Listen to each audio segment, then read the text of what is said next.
हिंदू और मुस्लिम को लेकर इस कहानी में क्या सुनाया दादाजी ने, इसको जरूर सुने। ऐसी कहानी के लिए सब्सक्राइब करें चैनल को।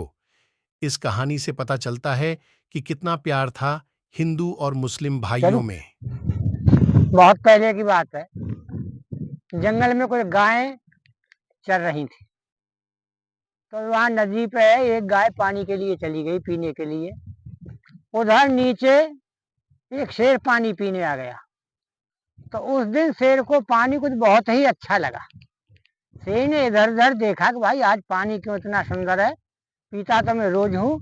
जब उसकी गाय नजर पड़ी तो उसने सोचा कि भाई ये गाय का झूठा पानी मीठा है, इसलिए इसका मांस बहुत मीठा होगा। तो दौड़ करके गाय को पकड़ लेता है।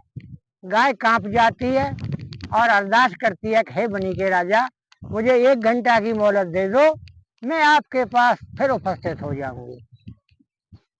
शेर भूखा भी नहीं था, भूखा होता है तभी शिकार करता है।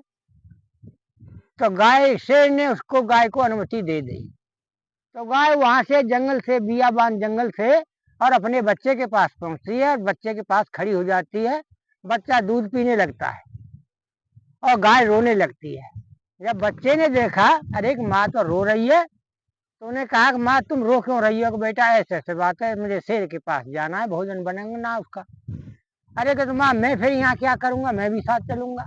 बतेरी मना करी गाय ने, लेकिन बछड़ा नहीं माना और दोनों माँ बेटा उस शेर के पास पहुंच गए। जैसे ही वो पहुंचे तो शेर ने सोचा कि भाई मरने के लिए तो कोई नहीं आता है और ये गौ माता क्यों आ गई। तो शेर बोला कि हे माते, अब तुम इस बछड़ा की माँ हो तो मेरी भी माँ हो, मैं तुम्हें मारूंगा नहीं और न तुम्हें गांव जाने की जरूरत है, मेरे पास और मेरी थारी पर रहा करो। तो दोनों माँ बेटा शेर के साथ चले जाते हैं। धीरे धीरे 1-2 साल गुजर गए। बुढ़ी गाय थी, गाय खत्म है जाए। अब दोनों भाई बछड़ा और शेर जंगल में रहते हैं। तो एक दिन बछड़ा बोला कि भाई तुम तो बहुत बहुत देर में आते हो, 10-10 घंटा लग जाए। अरे मुझसे यहाँ कोई आफत छाड़ी हो गई तो मैं कैसे करूंगा? अरे कि मैं इसका इंतजाम करूंगा। तो कुछ दिन बाद शेर ने एक टाली लाकर बछड़ा की नार में बांध दी कि भाई जब तुझे परेशानी हो तभी इसको बजा देना। कि ठीक है भैया। फिर महीना 2 महीना गुजर गए। एक दिन शिकार के पीछे पड़ रहा था शेर, और बछड़ा ने सोचा कि भाई अजमा के देख लूं भाई ने ये बांध दिया, आवाज पहुंचती है कि नहीं। और जट नार को हिला दिया। तो टाली की आवाज जैसे ही शेर के कान में पहुंची तो शेर ने शिकार छोड़ दी कि भाई भैया से परेशानी है, और तुरंत हाजिर हुआ। बोल क्या परेशानी है? अरे भैया मैंने तो भाई अजमा के देखो भाई, मुंह पे गलती है गई। अरे बाप रे, मुझे 2 दिना में तो आज शिकार मिली, वो तेने निकाल दी, आइंदा ऐसा मत करना। कहना भैया अब न करूंगा। फिर साल 6 महीना गुजर गए। आषाढ़, जुलाई, अगस्त का महीना आ गया। मुसलमानों की शादी शुरू हो गई। तो वहां से थारी से थोड़ी अलग एक बारात गुजर रही थी और बछड़ा भी चढ़ते चढ़ते उसी रास्ते पे पहुंच गया। तो मुसलमान भाइयों ने सोचा कि भाई भोजन तो बहुत अच्छा है, बहुत मांस है इसके ऊपर, और उसको घेर करके उसको मारने लगे। बछड़ा ने ताली बजाई। शेर उस दिन भी शिकार के पीछे था। वही भाई चलो 1 मिनट में कुछ नहीं हुआ जाता है, अब शिकार को मार के ही तभी चलेंगे। जब शेर शिकार मार के वहां आया तो क्या देखते हैं कि बछड़ा की हड़वार तो पड़ी है, उसको छील छाल के और वहीं भट्टी खोद के मुसलमान भाइयों ने उसको सब्जी के लिए तैयार कर दिया। जब शेर ने देखा कि भाई भाई तो मारा गया, उसने इधर उधर घूम घाम के बारात में किसी आदमी से कुछ नहीं कहा, जो दूल्हे राजा को खींच लाई और दूल्हा राजा को मार करके और उस कड़ाह में ही डाल दिया। कड़ाह में डालने के बाद बारातियों से कहा कि भाई तुम यहाँ से जाओ और कोई दूसरा दूल्हा ले जाओ और ब्याह कर ला, और पड़े थे इसी रास्ते से लौट के जाना। अगर इस रास्ते से नहीं आई तो मैं छोड़ूंगा किसी को नहीं। कि ठीक है भाई बनी के राजा। बारात चली गई। उधर से जब बारात लौटी तो कुछ बोले कि भाई उस रास्ते से नहीं जाते, शेर मार देगा। कुछ बोले समझदार आदमी भाई मारता तो वो जब ही मार देता, और भाई अब उसी रास्ते से चलेंगे। एक बात और कहा था उन्होंने शेर ने कि भाई जब परे से बारात लौट के आवे तो 3 कड़ुए ले आना, और इस कड़ाह में जो कुछ मिले उसको खुर्च खुर्च के और तीनों करुए में भर के और रख जाना यहीं जंगल में।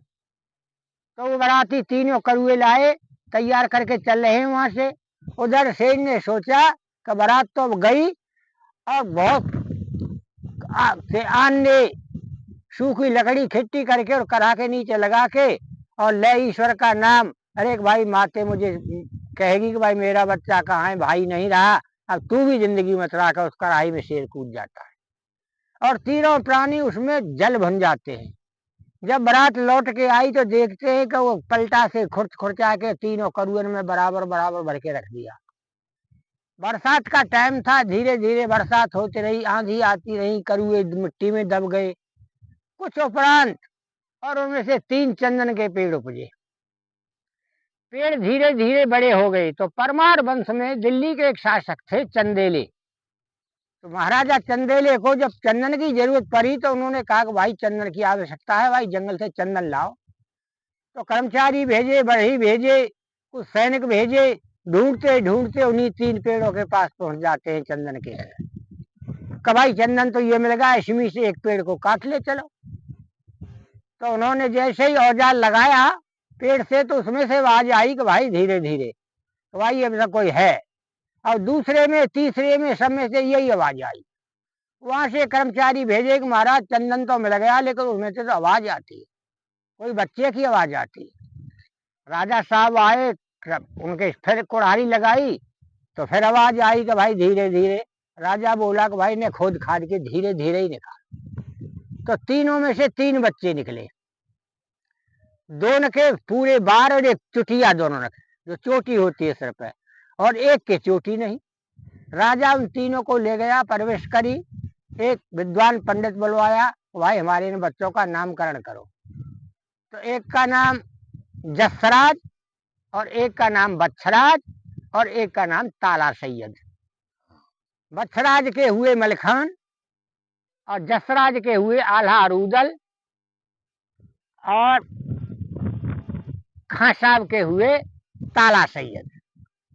तो इनमें तीनों इतने भाई प्रेम से रहते थे जिसका कोई ठिकाना नहीं। जसराज और बच्छराज तो किसी लड़ाई में मारे गए लेकिन चाचा ताला रह गए। तो ये बना फल हिंदू भाई बिना ताला के एक कदम आगे ना बढ़े, जो चाचा कह दे वही सही है। इतना कॉम्बिनेशन बढ़िया हो जब हिंदू और मुसलमानों में। तो मैं तो यही कहूंगा कि जो कदीमी मुसलमान है भारत का वो गद्दार नहीं है, लेकिन जो आक्रांता आए हैं उनके जाने के बाद कुछ लोग यहाँ बस गए हैं और भाई वो ही गद्दारी करते हैं ना। भाई भारत का निजी भारत का मुसलमान कोई गद्दार नहीं। धन्यवाद।